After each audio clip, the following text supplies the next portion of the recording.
Have you ever set too few places at table or poured out too few drinks because you forgot to count yourself? Funny, isn't it? Oneself is the closest thing to you, and yet just because it's so close and your eyes don't look at you, you're difficult to see. And sometimes you forget yourself. You know, there's a strange way in which obviousness conceals things. I've often been struck by the fact that some of the very greatest discoveries that man has made have been occasions when he suddenly noticed something that was staring him in the face all the time. And when we see it, we say, good heavens, why didn't I ever see that before? There it was, right under my nose, and I never noticed it. Oh, this sort of thing happens, I suppose, every day when you lose your glasses and you go around all over the house looking for them, and then suddenly they're on your nose. Or you've lost your handbag, and there it is over your shoulder. There's an old story about an Indian king who one day woke up in the morning and turned to his bedside and looked at himself in the mirror. He had a mirror like this. You know, these old bronze mirrors, which used to be polished on one side and then had a design of some kind on the other. And here he was with the mirror beside his bed, and he was kind of bleary-eyed in the morning, and he picked it up and looked into the wrong side. And he said, "Where's my head? I've lost it." And he summoned all his attendants and started running around all over his apartment looking for his head. And when the attendants arrived, they said, "But your majesty, O king, live forever, it's still on your shoulders. You looked in the wrong side of the mirror." And that story is told as an illustration of what is, after all, the greatest theme of Indian philosophy: the recollection or remembering of something that mankind as a whole seems to have forgotten.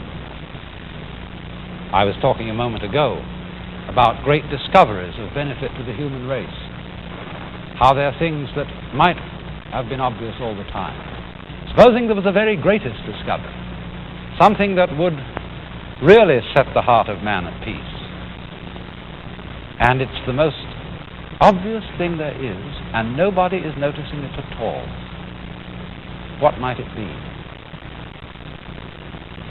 Well, when in Indian philosophy it is said that the objective of the whole thing is remembering or recollecting something that has been forgotten, what is that?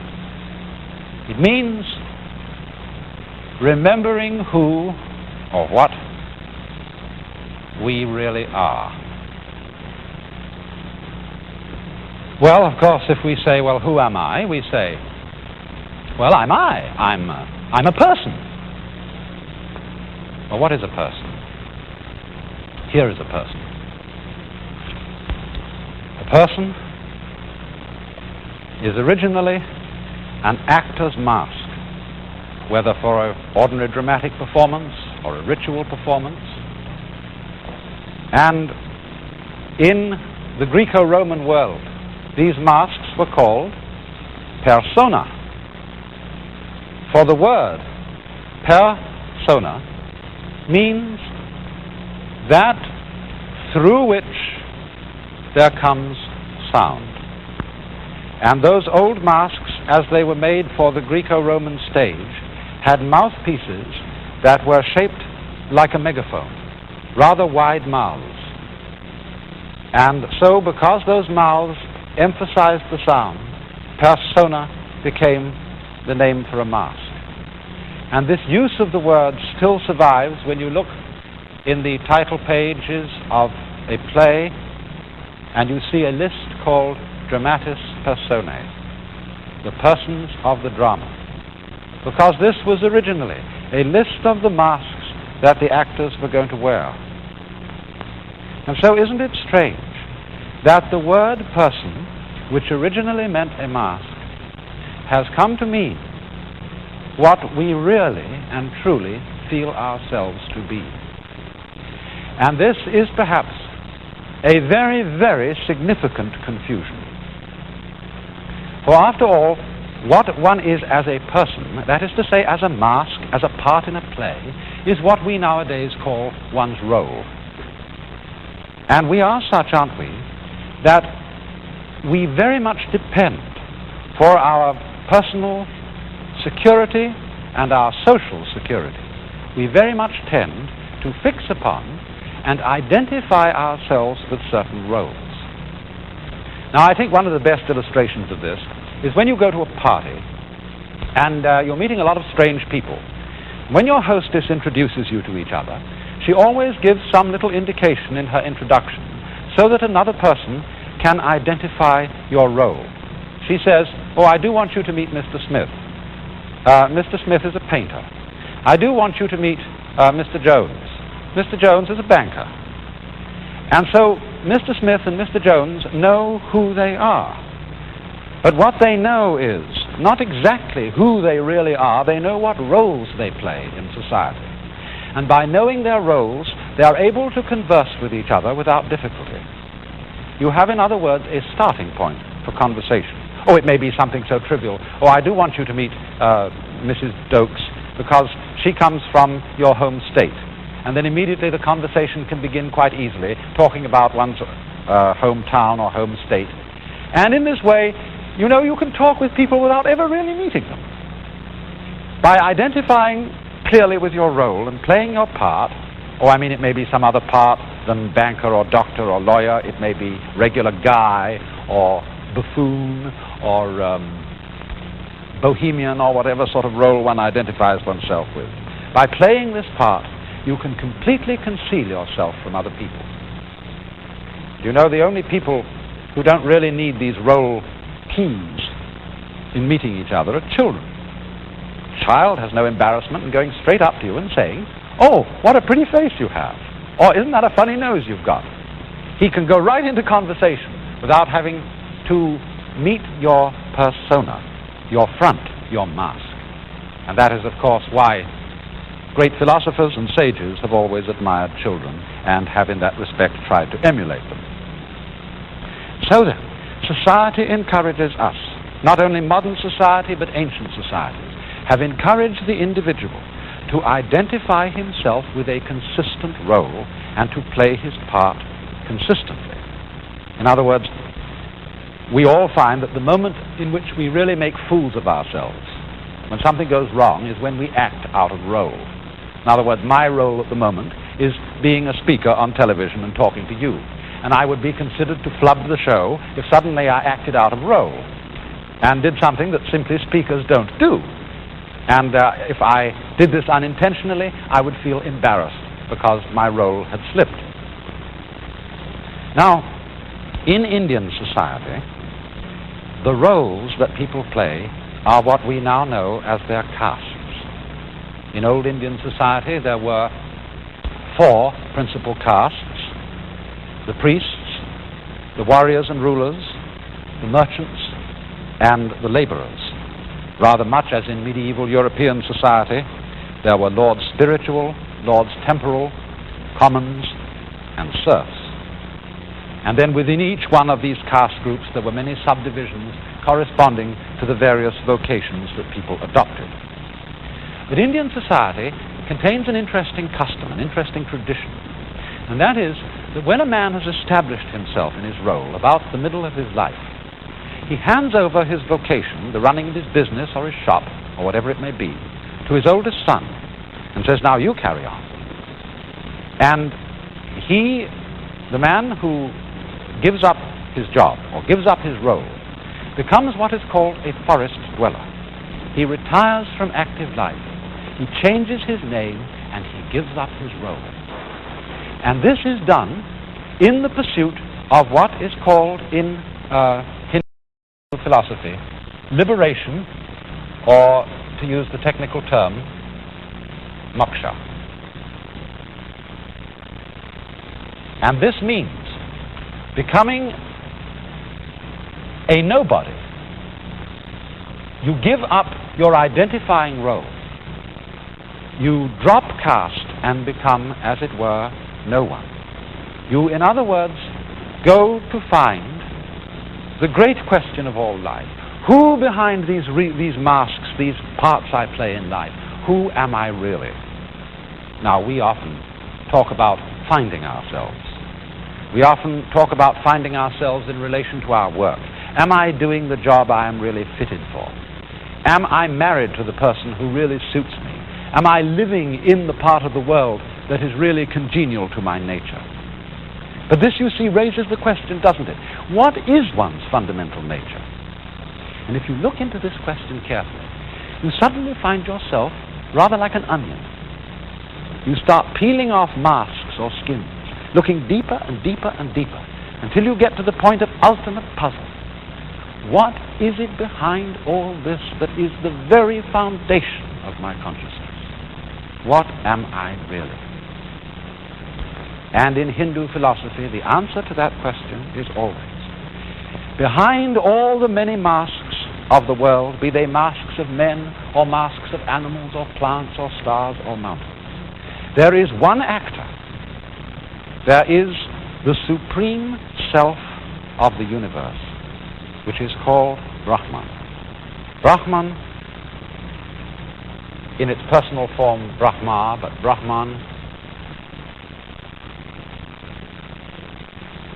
is the name thus accorded to the one actor playing all the different personae or parts.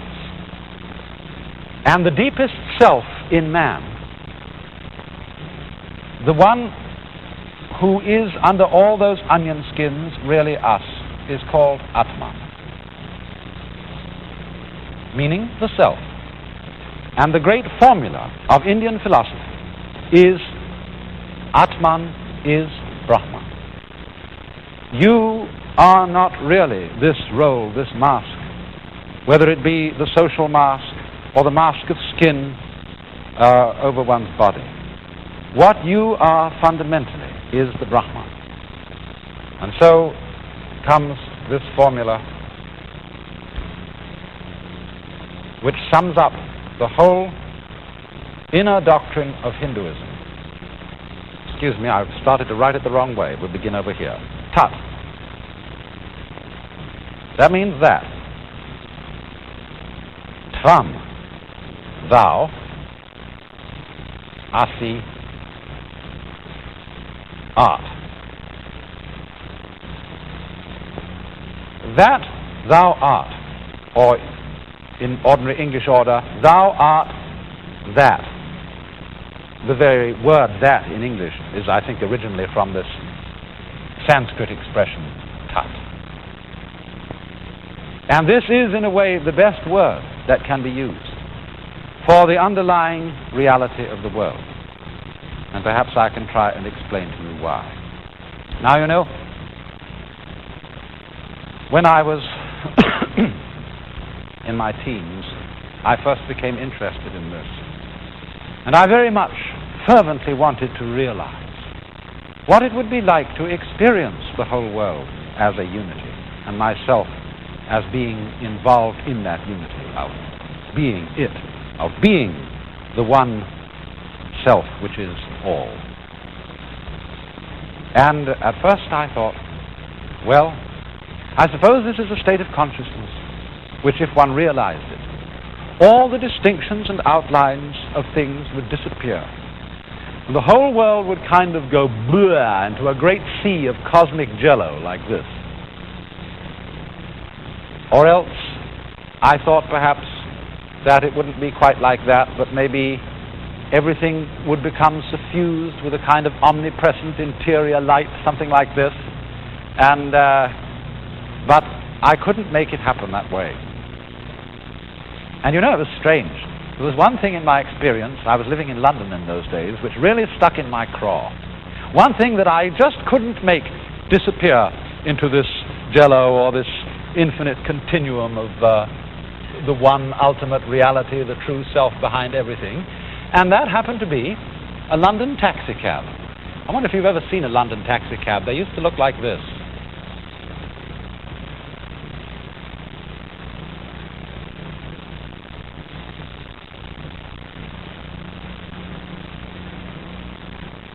They were upright, they were ugly, they were the most individual, impertinently definite things you could imagine. And I could not make these silly gadgets, which I saw all around me, disappear into the one. And suddenly it dawned on me one day that to see the unity behind life, things don't have to merge into jello. They don't have to become suffused within a light. I saw it with that taxicab. I saw that taxicab, by being the very upright, impertinent, stupid-looking thing that it is, precisely as taxicab, it manifested the one underlying reality.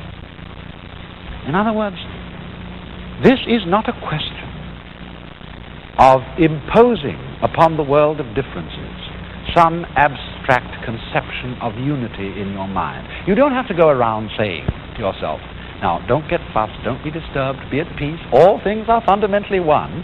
You don't have to do that at all. You have to see the secret, that it's the very differences of things, the very individuality of things, their prickly personal reality that manifests, that shouts out, that advertises the underlying unity.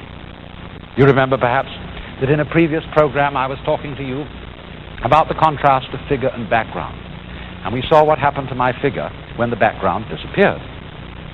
And we were getting from that the idea that it's precisely the difference between the figure and the background that makes us able to see both the background and the figure. There is, in other words, a hidden unity underlying these contrasts. And so then, it is through seeing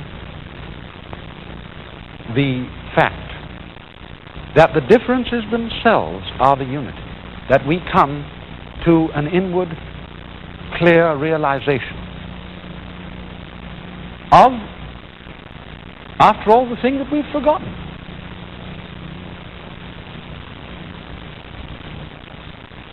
Because going about our everyday tasks involves constantly focusing on the details of things,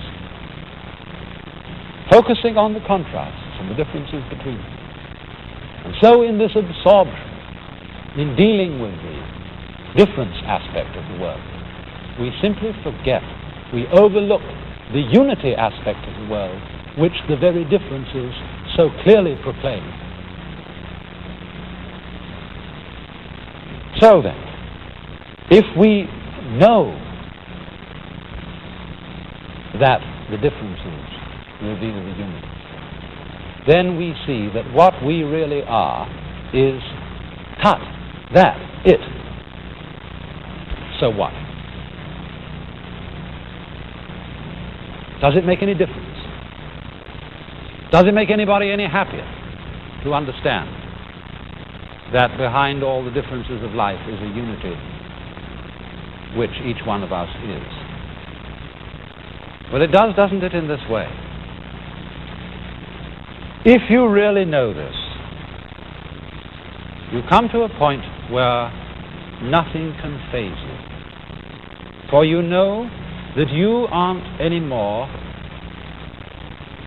just the fragmented individual. You know that what you are deep down at the very center is something beyond time and change, the eternal Atman, the self of the world. Now, of course, that just doesn't mean that you become, insensitive. It doesn't mean that you go beyond human emotions, that you're no longer ever afraid, no longer sad, no longer loving other people because you see it's all one, so it doesn't make any difference. It's not like that. In Buddhism, they say, our object is not to make stone Buddhas, but living Buddhas. A stone Buddha is a symbol of what we might call an ultra-stoic, a person who so represses his fears and his emotions that he doesn't have any left. And they say, well, if that's your idea of a sage, a rock will do just as well. It doesn't mean that. It means rather that you're no longer afraid of being afraid. You're no longer afraid of grief, of pain, of being sensitive. You're no longer afraid, in other words, to go into life with total zest. In other words, when we say you're not fazed by anything, it means you don't block. Blocking, you know, is always difficult to overcome. Just about the time of year when we have to do a lot of figuring, say, to work out our income tax. Don't you notice sometimes when you're adding columns of figures that there are certain combinations, like maybe 9 and 7 or something like that, at which you block? And this annoys you. Every time you reach this combination, you think, oh, yes, 9 and 7 is, 1, 2, 3, 4, 5, 6, 9. Yes, oh, 13. And you block. 9 and 7 aren't 13 anyway, you see. You see how it is. Well, anyway, what happens? If you get annoyed that you block at it, you block at blocking, and then it gets worse and worse and worse. But if you don't get annoyed at it, you say, oh, well, I'm going to block anyway, and you don't resist the fact that you block, it's okay, and you'll eventually stop blocking. So, in this way, too, it isn't a question of a state of mind which enables us not to be afraid at all, of not to be sad at all. It's a state of mind in which we don't block at being afraid. We are not afraid of fear. And so, as I said, this enables one to go into life with a certain kind of zest. Once upon a time, there was a Chinese Buddhist master. One of his disciples asked him the question, what is the Tao? You know, I've used that word before, T-A-O. Tao means the way of nature, in one sense. It has almost the same meaning as Brahman. It is the same one reality underlying the whole universe. Also, Tao means a way of life, a way of behaving, a way of conduct. So both meanings were involved in his question. What is the ultimate reality? What is the way of conduct by which one comes into accord with it? And the teacher answered him in 2 words. Walk on. Oh no, it's almost like a policeman when he comes out and there's a crowd hanging about the street. He says, come on now, keep moving, keep moving. For after all, keeping moving in this sense is keeping alive. Keeping things circulating. Not hoarding, not blocking. Not, as it were, getting clots of blood in one's psychological and spiritual arteries. Another illustration that is given of this state in Chinese Buddhist philosophy is the way of behavior of a ball on a mountain stream. Think of a ping pong ball on rough water. The ball keeps dancing, dancing, dancing, and it is never swamped. It never stops moving. It's always instantly responsive to the motion of the water. And so in this way, when we are living, to be able to go straight into things without hesitation, without blocking. We have our own proverb, he who hesitates is lost. And hesitation is what is basically meant in Buddhist thought by attachment in a bad sense, in the sense of evil attachments to the world. It doesn't mean love. It doesn't mean joy and sorrow in that sense. It means blocking at love, blocking at joy and sorrow, blocking at fear. This is the attachment from which the sage is going to be liberated. And so, in his answer, walk on, keep going. You know, sometimes you wake up, maybe Monday morning, and you think of the week coming up, and all the chores you've got to do, and right as you wake up in bed, you feel this fundamental block to going any further. You think, oh, I wish time wouldn't go on. I'd just like to lie here and let it stop. I don't want to face it. The longer you lie that way, the more and more difficult it becomes to wake up. And you know, the answer is given to us over and over again. Is just get up. Don't think about it. Move. Walk on. For the moment one moves into it, the problem becomes simple. It's only when you stop to think about it that it's difficult. I referred in a previous program to that astonishing gentleman Bodhidharma, the sage who's supposed to have been one of the people who introduced Buddhism from India into China. Let's look at a picture of Bodhidharma again. Here he is in rather an odd form. You can see him there looking like a kind of a roly-poly, and here he is rolling around various positions, and at the top it says Jinsei Nana Korobi Yaoki, which means 7 times down, 8 times up, such is life. And here he is, the doll that can never be phased, because he's not afraid of yielding. Whichever way you knock him, he always comes up again. He goes down, he comes up. You can never defeat him. He doesn't block.